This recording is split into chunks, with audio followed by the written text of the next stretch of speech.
Good morning student. Today we will discuss chapter solutions, dilution and colligative properties.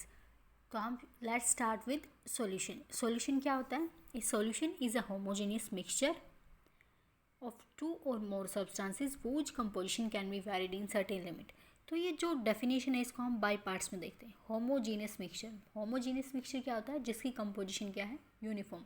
इसको एक example से समझते हैं. फॉर एग्जांपल हमने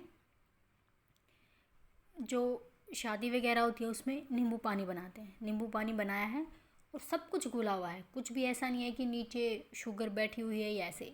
सब कुछ सॉल्यूशन फॉर्म में है. तो आप वो टैंक में भर दिया. उस टैंक पे के पास दो आउटलेट हैं. एक ऊपर से ढक्कन के थ्रू, एक टैप के थ्रू. तो एक बच्चे ने ऊपर से लिया पानी, एक ग्लास, ढक्कन खोल के. दूसरे वाले ने टैप से लिया. तो फिर उनकी हमने कंपोजिशन जांच करी. दोनों की कंपोजिशन सेम निकली. तो इस तरह का जो सॉल्यूशन है उसको क्या बोलते हैं? यूनिफॉर्म या यूनिफॉर्म कंपोजिशन का सॉल्यूशन या होमोजेनियस मिक्सचर. अब दूसरा एग्जांपल क्या है? आपने वाटर को और ऑयल को मिक्स कर दिया. अब आपने ऐसे ही किया, ऊपर से लिया सैंपल. उसमें ज़्यादा अमाउंट में आपको ऑयल मिलेगा, वाटर बहुत कम मिलेगा. इन द सेम वे आपने टैप के थ्रू सैंपल लिया, उसमें क्या होगा? ज़्यादा वाटर मिलेगा, सॉल्यूशन वाटर मिलेगा, ऑयल कम मिलेगा. तो मान लो ये कोई इस तरह का टैंक है. इसके ये ऊपर ढक्कन है, इधर एक टैप लगा हुआ है, इधर एक. ये यहाँ तक भरा हुआ है आधा आधा, या नीचे वाटर है. क्योंकि ऑयल और वाटर की टेंडेंसी नहीं होती मिक्स करने की. आप कितना भी मिक्स करोगे तो एक धुंधला सा सॉल्यूशन नहीं बनेगा, मिक्सचर बनेगा और थोड़ी देर बाद वो सेटल डाउन हो जाएगा. तो आप इस आउटलेट के थ्रू सैंपल लोगे तो उसमें आपको ऑयल ज़्यादा मिलेगा. इस वाले आउटलेट से आप सैंपल लोगे तो आपको वाटर ज़्यादा मिलेगा. लेकिन यहाँ से अगर सैंपल लोगे, मान लो आपने आधा आधा भरा हुआ है, तो यहाँ पे जो ऑयल है और वाटर के है उसकी कंपोजिशन अलग अलग होगी. तो ये जो मिक्सचर था ये आपका यूनिफॉर्म मिक्सचर नहीं था, ये होमोजीनियस मिक्सचर नहीं था. इसकी कंपोजिशन अलग अलग थी. आपने हर जगह से सैंपल लिया. तो होमोजीनियस मिक्सचर वो होता है जिसकी कंपोजिशन थ्रू आउट, कितना भी बड़ा सैंपल साइज हो, सेम रहेगी. तो वो है होमोजीनियस मिक्सचर. अब ये बोलता है टू और मोर सब्सटेंस, मतलब दो कंपोनेंट भी हो सकते हैं, दो से ज़्यादा कंपोनेंट भी हो सकते हैं. थर्ड चीज़ क्या है? Whose composition can be varied in certain limit. For example आप नींबू पानी बना रहे हो तो कोई शुगर कम डालता है, कोई शुगर ज़्यादा डालता है. तो उस वाटर की एक लिमिट है शुगर को अपने अंदर लेने की, कम से ज़्यादा. एक पॉइंट जब आप और डालते जाओगे तो एक पॉइंट ऐसा आएगा कि वो और शुगर नहीं ले पाएगा. तो जो आपका सॉल्यूशन है उसकी लिमिट है, एक सर्टेन लिमिट में वो वेरी कर सकता है उसकी कंपोजिशन को. तो समझ में आ गया? Solution is a homogeneous mixture of two or more substances whose composition can be varied in certain limit. अब सॉल्यूशन के जो पार्टिकल है उनका साइज़ लेस देन 1 नैनोमीटर होता है. ये हम पढ़ भी चुके होंगे 12th क्लास में. उसमें क्या होता था? सॉल्यूशन, फिर कोलोइड्स, फिर सस्पेंशन. तो सबसे छोटा साइज़ क्या होता था? सॉल्यूशन के पार्टिकल्स का होता था. इसलिए तो वो यूनिफॉर्मली मिक्स हो जाते हैं एक दूसरे के साथ अच्छे से. आप मान लो आपका सॉल्यूशन है, उसमें सिर्फ दो कंपोनेंट है, दो ही कंपोनेंट है, तो उसको हम बोलते हैं बाइनरी सॉल्यूशन. क्या बोलते हैं? Binary solution. अब बाइनरी सॉल्यूशन में क्या क्या कंपोनेंट होते हैं? एक सोल्यूट, एक सोलवेंट. सोल्यूट क्या होता है? जो कम अमाउंट में प्रेजेंट होता है उसको बोलते हैं हम सोल्यूट. सो ज़्यादा अमाउंट में प्रेजेंट होता है उसको हम बोलते हैं सोलवेंट. अब कोई भी मिक्सचर कैसा दिखेगा ये डिपेंड करता है सोलवेंट की फिजिकल स्टेट के ऊपर. अगर आपका सोलवेंट लिक्विड है तो आपका सॉल्यूशन लिक्विड लगेगा. अगर आपका सॉल्वेंट सॉलिड भी होते हैं और गैसेस भी होते हैं, आप जानते भी हैं. अगर आपका सॉल्वेंट सॉलिड है तो आपका सॉल्यूशन सॉलिड फॉर्म में नज़र आएगा अपीयरेंस में. अगर आपका जो सॉल्यूशन गैस है तो आपको गैस फॉर्म में नज़र आएगा. तो जो सोलवेंट है वो डिसाइड करता है कि फिज़िकल अपीयरेंस आपके सॉल्यूशन का क्या होगा। तो यहाँ पे डिफरेंट टाइप के सॉल्यूशंस हैं, हम इसमें से डिस्कस करेंगे। देखिए, ये सोल्यूट का कॉलम है, ये सोलवेंट का कॉलम है। तो पहले हम करेंगे गैस वाले, जिसमें सोलवेंट गैस है। फर्स्ट है गैस इन गैस। एयर, जो आपकी एयर है वो क्या है, गैस इन गैस का मिक्सचर है।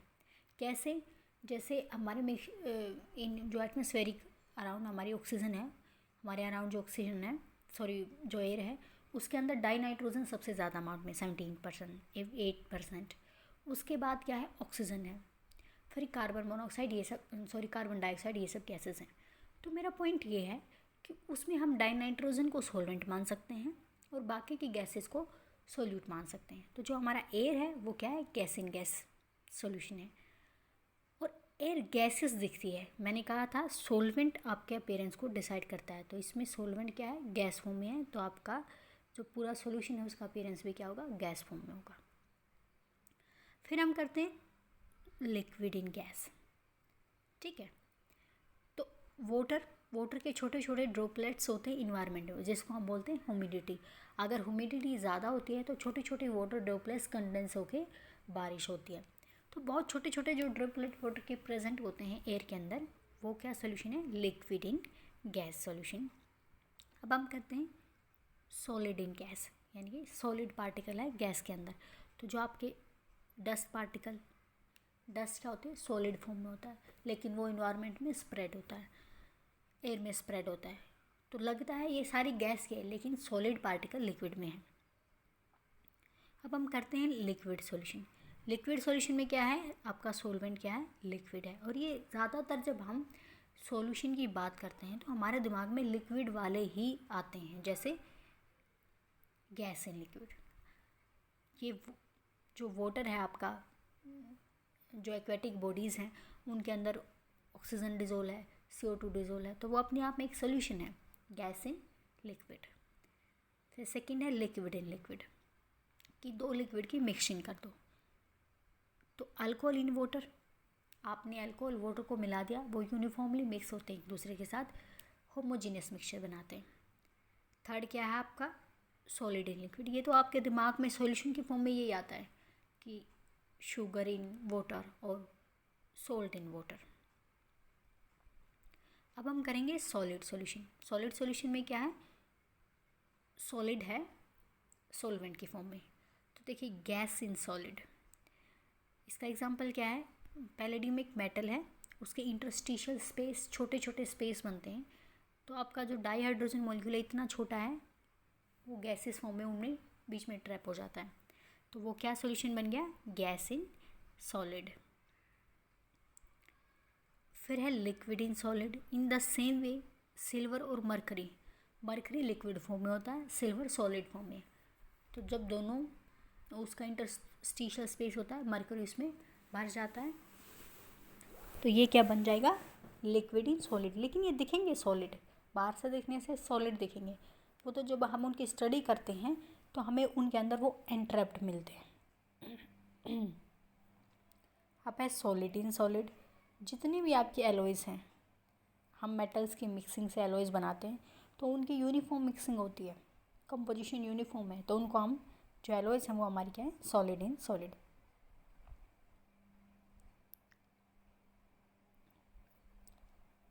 अब हम करेंगे method for expressing the concentration of solution. अब हम सॉल्यूशन की बात कर रहे हैं तो हमें पता होना चाहिए कि हमारे सॉल्यूशन में सोल्यूट कितना है, सॉल्वेंट कितना है, टोटल सॉल्यूशन कितना है। तो सबसे पहले टर्म है कंसंट्रेशन। ठीक है, तो कंसंट्रेशन क्या चीज़ है, concentration is the amount of solute present in given amount of solvent और सॉल्यूशन। कंसंट्रेशन से बेसिकली हम ये देखते हैं कि कितने में कितना सोल्यूट है, या वो सोलवेंट भी हो सकता है, उसको हम सोलवेंट कंसिडर करें कि कितने सोलवेंट में कितना सोल्यूट, या कितने सॉल्यूशन में कितना सोल्यूट। ये जो टर्म है ये कंसंट्रेशन होती है। अब कंसंट्रेशन काफ़ी तरह से एक्सप्रेस करते हैं हम, वो हम देखते हैं अभी। ये बेटा मैंने बुक से ही लिया है क्योंकि ये बिल्कुल नोट्स के फॉर्म में है, इसमें एक भी वर्ड एक्स्ट्रा नहीं है, तो हैंड रिटन नोट्स की ज़रूरत नहीं पड़ी। सबसे पहले है percentage form. Percentage in the same way कि 100 के फॉर्म में कुछ होगा, परसेंटेज की बात होगी तो सब कुछ क्या होगा 100 के फॉर्म में, तो है मास परसेंटेज। मास परसेंटेज को आप कैसे डिफाइन करते हैं? Mass of solute present in 100 gram of solution. Percentage की बात हो रही है तो आपको याद होना चाहिए 100 ग्राम, और सोल्यूशन है 100 ग्राम ऑफ सोल्यूशन, और मास की बात हो रही है तो मास ऑफ सोल्यूट। तो देखो इसमें जो सब कुछ है वो वेट में है। ये क्या है? ग्राम, 100 ग्राम वेट है। मास ऑफ सोल्यूट इन ग्राम्स, तो इसको हम W/W भी बोलते हैं, वेट बाय वेट। तो mass percentage is defined as mass of solute present in 100 gram of solution. अब मास परसेंटेज निकालेंगे तो कैसे रिप्रेजेंट करेंगे? इन द सेम वे जैसे डेफिनेशन में क्या है, मास of solute upon mass of solution, 100 से मल्टीप्लाई कर दिया क्योंकि ये परसेंटेज है। अब फॉर एग्जांपल आपने बोला 10% solution of sodium chloride. 10% solution of sodium chloride का मतलब क्या है? 10 ग्राम सोडियम क्लोराइड प्रेजेंट है 100 ग्राम सोल्यूशन में। 10 ग्राम सोडियम क्लोराइड प्रेजेंट है 100 ग्राम सोल्यूशन में। इसका मतलब उसके अंदर 10 ग्राम NaCl है और 90 ग्राम वाटर है, तभी तो ये टोटल सोल्यूशन कितना बना है? 100। तो जो सोल्यूट है, मान लो सोल्यूट को B मान लिया और सोलवेंट को A मान लिया, सोल्यूट के मास को WB और सोलवेंट के मास को WA मान लिया, तो यहाँ से जो आपका मास परसेंटेज का फॉर्मूला कैसे रिप्रेजेंट करेंगे हम? Mass percentage of solute WB upon WA plus WB into 100, यानी कि ये मास ऑफ सोलवेंट है, सोल्यूट है सॉरी, और ये मास ऑफ सोल्यूशन है, मास of solute plus mass of solvent, total हो गया मास ऑफ सोल्यूशन इंटू 100। अब हम करते हैं वॉल्यूम परसेंटेज। वॉल्यूम परसेंटेज की ये ज़्यादातर किसके फॉर्म में यूज़ करेंगे हम? लिक्विड इन लिक्विड, जैसे वो हमने अल्कोहल इन वाटर किया था। तो इसमें परसेंटेज फॉर्म में है तो 100 आएगा फिर से।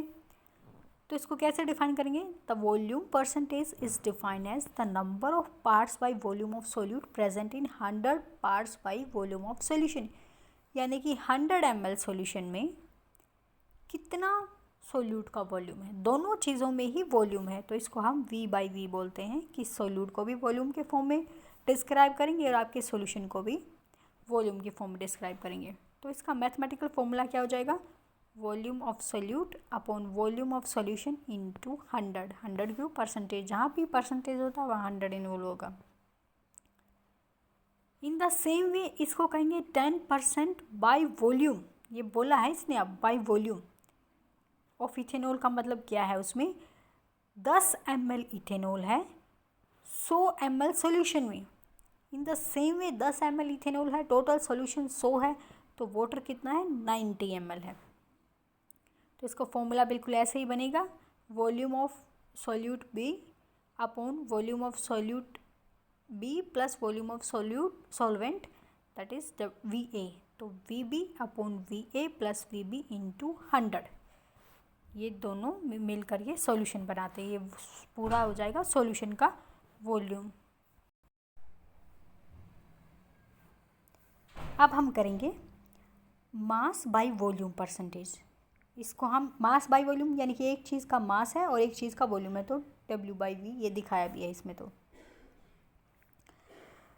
इसमें क्या है? मास of solute present in 100 ml of solution.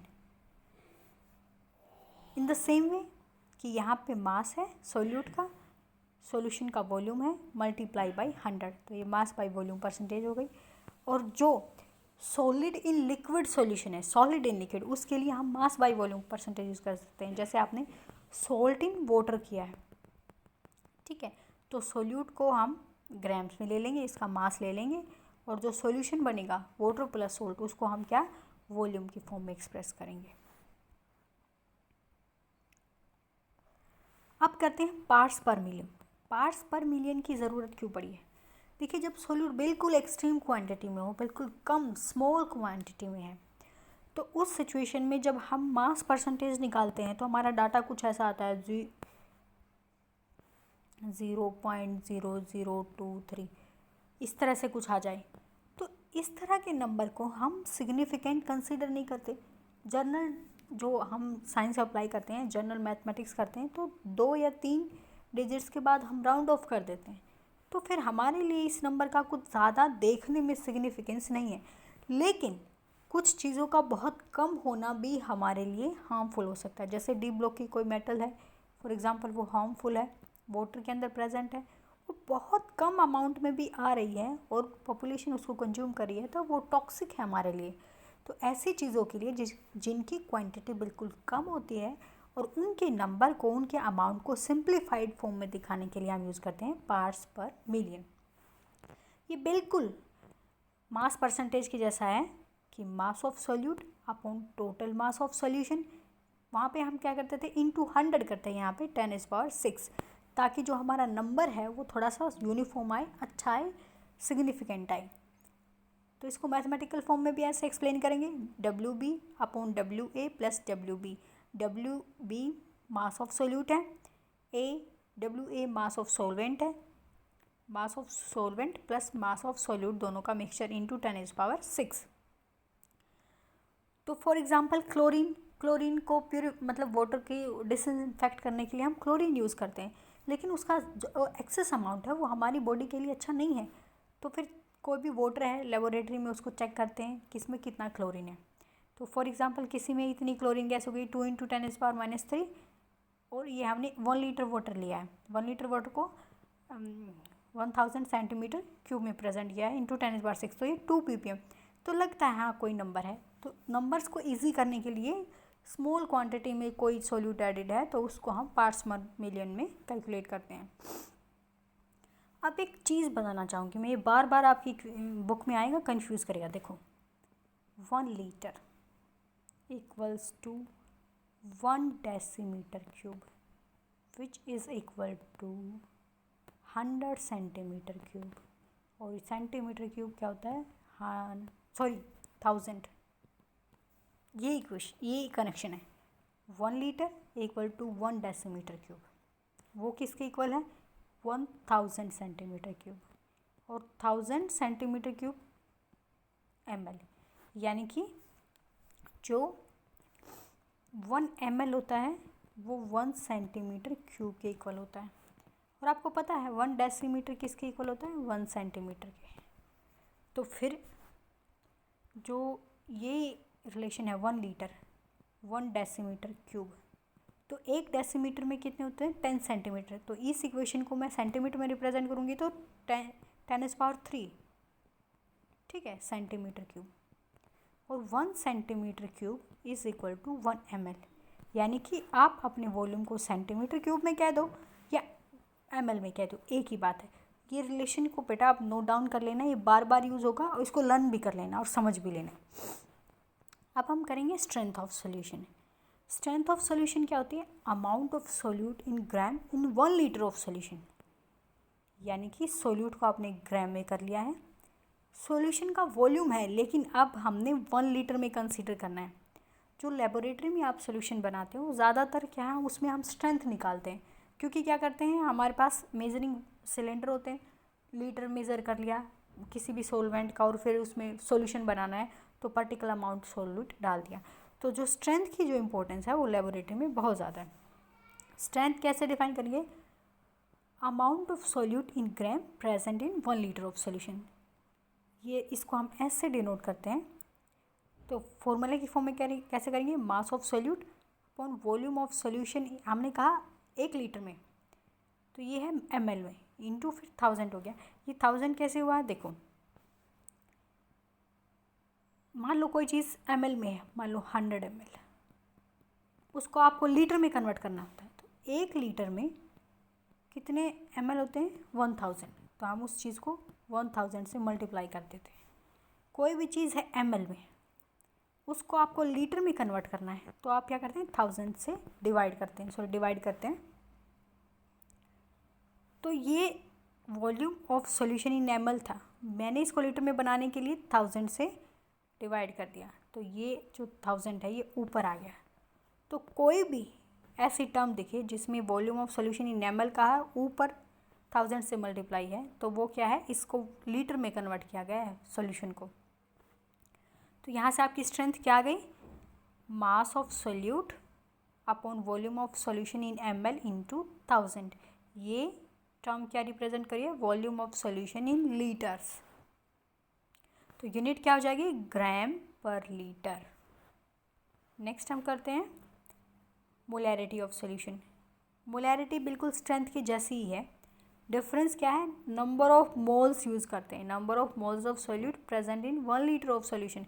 और देखो यहाँ पे यूज़ भी क्या है, 1 डेसीमीटर क्यूब ऑफ सॉल्यूशन।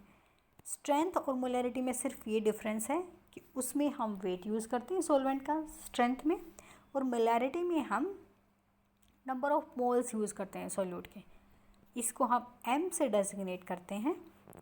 तो फिर इसका फॉर्मूला क्या बन जाएगा, number of moles of solute upon volume of solution in litre.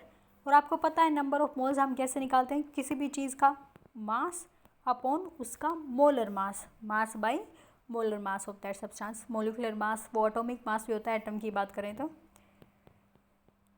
अब फॉर्मूला बन गया मास of solute in grams, molar mass, ये चीज़ क्या हो गई, नंबर ऑफ मोल्स। ठीक है, अब इन 1 लीटर ऑफ सोल्यूशन, अब सोल्यूशन अगर आपका ml में है तो आपको लीटर बनाना है तो 1000 ऊपर चला गया, इसको डिवाइड किया है फिर ये ऊपर चला गया। तो आपका जो एक्सप्रेशन है वो क्या बन जाएगा, m, मोलैरिटी को m से रिप्रेजेंट करते हैं, WB weight of solute, MB molar upon molar mass of solute, ये चीज़ नंबर ऑफ मोल्स बन गई। 1 लीटर ऑफ सोल्यूशन में बोलते हैं, तो अगर सोल्यूशन आपका का वॉल्यूम ml में है 1000 से मल्टीप्लाई कर देंगे ऊपर लीटर में आ जाएगा। तो ये equation m equal to WB upon MB into 1000 upon volume in ml। MB क्या है, मोलर मास है सोल्यूट का। तो यहाँ से इसकी यूनिट क्या हो जाएगी, देखिए नंबर ऑफ मोल्स लीटर, तो मोल पर लीटर, इसकी यूनिट हो जाएगी मोल पर लीटर। अब ये निकाल के दिखाया है कि 49 grams of H2SO4 2 litre solution में डाल दिया, तो ये 49 वेट है दिया है जो H2SO4 का, मोलर मास इसका कितना है 98। और अब 2 लीटर ऑफ सॉल्यूशन 1/2, 1000 क्यों नहीं किया, क्योंकि लीटर में ही दिया है तो हमें उसको कन्वर्ट करने की ज़रूरत नहीं है। तो मोलरिटी आपकी आ जाएगी 0.25 मोल पर लीटर। अब 1 मोलर सॉल्यूशन क्या होता है, जब 1 मोल डिज़ोल्व किया होता है 1 लीटर में, तो उसको बोलते हैं 1 मोलर सॉल्यूशन। अब एक मोलैरिटी की डिसएडवांटेज है, बहुत ज़्यादा हम मोलैरिटी को यूज़ करते हैं, पर इसकी डिसएडवांटेज क्या है, देखिए ये वॉल्यूम ऑफ सॉल्यूशन को यूज़ करती है, वॉल्यूम। और जो आइडियल गैस इक्वेशन है PV इक्वल टू nRT, अगर आपने प्रेशर को कांस्टेंट कर दिया तो V जो है वो डायरेक्टली प्रोपोर्शनल होता है टेम्परेचर के। यानी कि आपने क्या किया, सॉल्यूशन को गर्म ठंडा मतलब टेम्परेचर को चेंज कर दिया तो वॉल्यूम चेंज हो जाता है। तो ये मोलैरिटी की डिसएडवांटेज है कि जो मोलैरिटी की वैल्यू है वो टेम्परेचर चेंज करने से चेंज हो जाती है। नेक्स्ट हम करेंगे मोलैलिटी। मोलैलिटी बिल्कुल मोलैरिटी जैसे है, उसमें क्या होता है, number of moles of solute dissolved इन अब 1 kg ऑफ सोलवेंट। दो चीज़ों में डिफरेंस है, 1 लीटर से 1 kg हो गया है, सॉल्यूशन से सोलवेंट हो गया है। तो ये बात आपको याद रखनी है कि मोलैलिटी में सोलवेंट का वेट होता है और वो 1 kg में होता है। तो यहाँ से जो मोलैलिटी का फॉर्मूला हो जाएगा number of moles of solute upon mass of solvent in kg। आपको पता है number of moles of solute वैसे ही निकलते हैं, mass of solute upon molar mass of solute. ठीक है, अब इसका फॉर्मूला क्या, ये देखिए mass of solute upon molar mass of solute, mass of solvent in grams, grams में आ गया तो इन द सेम वे हम इसको kg में कन्वर्ट करेंगे, 1000 से ऊपर मल्टीप्लाई कर देंगे। तो यहाँ से फॉर्मूला क्या बन गया, स्मॉल m से रिप्रेजेंट करेंगे मोलैलिटी को, m equal to WB upon MB into 1000 upon WA in grams. अगर ये WA जो है वो आपका kg में है तो आपको 1000 की ज़रूरत नहीं पड़ेगी। अब इसकी यूनिट क्या हो जाएगी, मोल पर kg। और मोलैलिटी जो है वो वॉल्यूम के साथ चेंज नहीं होती, क्योंकि यहाँ पे हमने क्या यूज़ किया है, मास ऑफ द सॉल्वेंट। और मास टेम्परेचर पे डिपेंड नहीं करता, वॉल्यूम टेम्परेचर पे डिपेंड करती है। एक और चीज़ है, आपके पास एक मोलर सॉल्यूशन है, एक मोलर सॉल्यूशन है, तो अगर कंसंट्रेशन की टर्म में देखेंगे तो कौन सा सॉल्यूशन कंसंट्रेटेड है? 1 मोलर सॉल्यूशन कंसंट्रेटेड होता है, क्योंकि उसमें 1 मोल है और डेंसिटी सेम है। मान लो उसकी डेंसिटी सेम है किसी भी सिस्टम में 1 लीटर सॉल्यूशन में, ठीक है। और मोलैलिटी क्या है? 1 मोल इन 1 kg ऑफ सोलवेंट। तो वाटर की डेंसिटी सेम है तो उसका जो वॉल्यूम है वो वेट इक्वल होगा। तो इस सिचुएशन में जो मोलर सॉल्यूशन है उसमें क्या होगा, 1000 ml में कुछ मान लो 1 ml मिला दिया, तो यहाँ सोलवेंट कितना हो गया, 999 ml और सोलवेंट 1 ml। और जो आपकी मोलैलिटी है उसमें क्या होगा, पहले से ही 1000 ml सोलवेंट है और उसमें आपने 1 ml सोल्यूट डाला है, तो 1 मोलर सॉल्यूशन जो होता है वो कंसंट्रेटेड होता है as compare to 1 molar solution. Next हम करेंगे नोमैलिटी ऑफ सॉल्यूशन। नोमैलिटी बिल्कुल वही चीज़ है, डिफरेंस क्या है, मोलैरिटी जैसा ग्राम इक्विवेलेंट यूज़ करते हैं सॉल्यूट के डिसॉल्व्ड इन पर litre of solution, same. Molarity और नोमैलिटी में सिर्फ ये डिफरेंस है कि वहाँ पे हम number of moles of solute use करते हैं, नोमैलिटी में हम gram equivalent of solute use करते हैं। तो यहाँ से इसका फॉर्मूला क्या बन जाएगा, gram equivalent of solute upon volume of solution in litre, और अगर ml में है तो 1000 से मल्टीप्लाई कर देंगे। अब ग्राम इक्विवेलेंट कैसे निकालते हैं हम, mass of solute upon equivalent mass of solute, बाकी इक्वेशन सेम रहेगी। इक्विवेलेंट मास कैसे निकालते हैं, अगर आपका एसिड है तो उसको उसकी बेसिसिटी से डिवाइड करते हैं, बेस है तो उसकी एसिडिटी से डिवाइड करते हैं, अगर कोई मेटल है पर्टिकुलर ऑक्सीडेशन स्टेट में है तो उससे डिवाइड करते हैं, अगर कोई कंपाउंड है तो उसकी ऑक्सीडेशन स्टेट निकालेंगे और उसका मोलर मास और फिर उसको उससे डिवाइड कर देंगे। तो ऐसे हम इक्विवेलेंट मास निकालते हैं।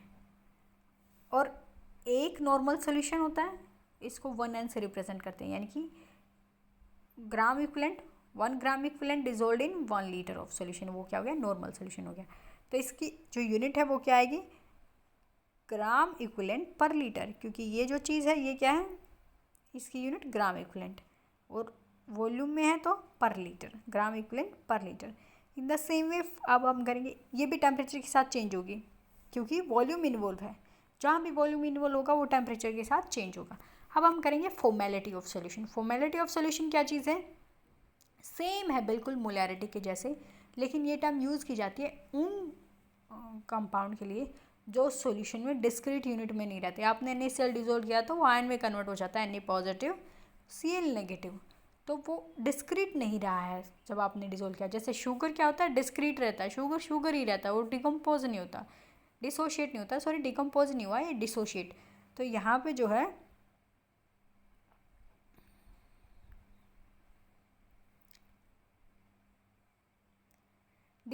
डिसोशिएट हो गया है, तो जो एलिमेंट्स जो कंपाउंड डिसोशिएट होता है उसके लिए हम फॉर्मेलिटी यूज़ करते हैं। Number of formula, mass of solute dissolved in 1 litre of solution, ये बिल्कुल मोलैरिटी के जैसे। नंबर ऑफ फॉर्मूला मास क्या है, वही है mass of the compound upon molar mass of the compound, सिर्फ डिफरेंस उसके लिए क्या है, आयनिक कंपाउंड के लिए जो आयनाइज हो जाते हैं। अब हम करते हैं मोल फ्रैक्शन। मोल फ्रैक्शन क्या है, it is defined as ratio of number of moles of the component to the total number of moles of the component, यानी कि किसी भी कंपोनेंट का निकाल रहे हैं तो उसके number of moles upon solution में जितने भी कंपोनेंट है, सोलवेंट है, सोल्यूट है, या एक से ज़्यादा सोल्यूट हैं, तो उन सब के नंबर ऑफ मोल्स से, टोटल नंबर ऑफ मोल्स से डिवाइड कर देंगे। तो मान लो एक बाइनरी सॉल्यूशन है, उसमें सोल्यूट है और सोलवेंट है, सोलवेंट को A से रिप्रेजेंट किया है, सोल्यूट को B से। तो मोल फ्रैक्शन ए के लिए, जो सोलवेंट के लिए, वो क्या होगा, number of moles of solvent upon number of moles of solute plus number of moles of solvent. ऐसे अगर आपको मोल फ्रैक्शन सोल्यूट का निकालना है तो number of moles of solute upon number of moles of solute plus number of moles of solvent, यानी कि ये टोटल नंबर ऑफ मोल्स हैं सॉल्यूशन में, ये टोटल नंबर ऑफ मोल्स हैं। अब देखिए यहाँ पे क्या है, जो नंबर ऑफ मोल्स कैसे निकालते हैं, वेट बाई मोलर मास, तो यहाँ पे भी वेट ही इन्वॉल्व है, तो जो मोल फ्रैक्शन है वो आपका टेम्परेचर के साथ चेंज नहीं होगा। अब अगर किसी सॉल्यूशन में दो ही कंपोनेंट है तो एक का मोल फ्रैक्शन एक्स से होगा, एक्स से रिप्रेजेंट करते हैं इनको, एक्स से, एक्स बी से, इस तरह से। सोलेंट मान लो बी मान लिया, तो इनके जो टोटल नंबर ऑफ मोल्स होंगे, मोल फ्रैक्शन होगा इनका सम, जो कंपोनेंट का जो मोल फ्रैक्शन उसका सम इस 1 के इक्वल होगा।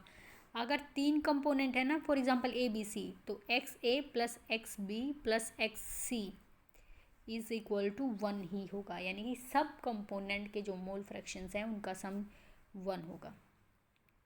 अब हम करते हैं मोल परसेंटेज। मोल परसेंटेज को कैसे डिफाइन करते हैं, moles of component, total moles of component into 100, जहाँ पे परसेंटेज आ गया आपको 100 से मल्टीप्लाई कर देना है। ये चीज़ तो बिल्कुल वही है मोल फ्रैक्शन वाली, बस इसको क्या है हमने 100 से मल्टीप्लाई कर दिया है, जो आपका नंबर आएगा 0.012, क्योंकि सम क्या है 1 के इक्वल है, यानी कि किसी भी कंपोनेंट का मोल फ्रैक्शन 1 से कम ही आएगा। तो उस जो नंबर आ रहे हैं, जो डाटा आ रहे हैं, उसको थोड़ा सा यूनिफॉर्म करने के लिए हम मोल परसेंटेज यूज़ करते हैं।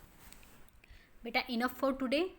ऐसा जैसे मैं ये निकाल रही हूँ, थोड़ा सा स्लिप ऑफ टंग हो सकता है किसी चीज़ में, but you can understand that कि मेरा सिर्फ स्लिप ऑफ टंग हुआ है, दिमाग वही कह रहा है, तो जो लिखा हुआ है आप उस पर भी फोकस करें, ठीक है, इन केस अगर कोई स्लिप ऑफ टंग हो रहा है तो। थैंक यू बेटा, इनफ फॉर टुडे। न्यूमेरिकल्स निकालना इससे रिलेटेड और इक्वेशंस को याद लर्न करना और समझना, क्योंकि ये पूरी उम्र आपको इधर ही काम आने वाला है यही सब।